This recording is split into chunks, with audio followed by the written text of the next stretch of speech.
Sempat ambrol akibat luapan air sungai beberapa waktu lalu, jembatan penghubung dua desa di Karangasem akhirnya dibangun.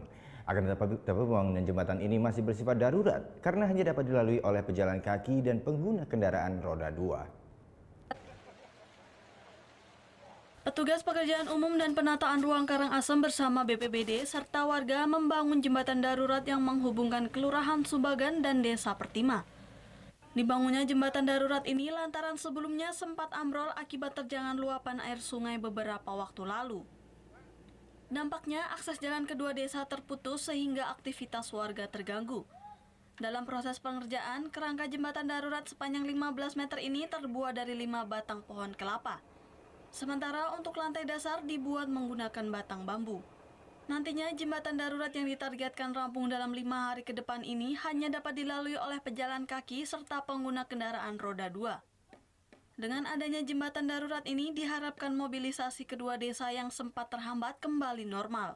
Untuk jembatan darurat ini kita rencanakan untuk pejalan kaki.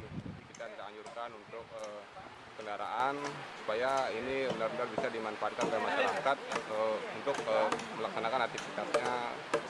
Jadi untuk permanen kita belum bisa kita laksanakan segera, jadi kita menunggu penganggarannya, mudah-mudahan bisa kita laksanakan. Sementara untuk pembuatan jembatan permanen, pihak PUPR Karangasem masih mengajukan anggaran yang diperkirakan mencapai 1,5 miliar rupiah.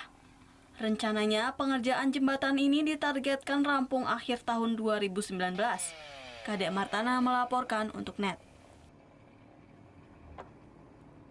Oh yang beneran? Iya, oke.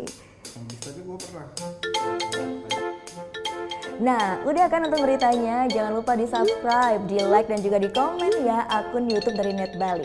Terima kasih udah subscribe. Yang belum, jangan sampai lupa di sebelah sini nih.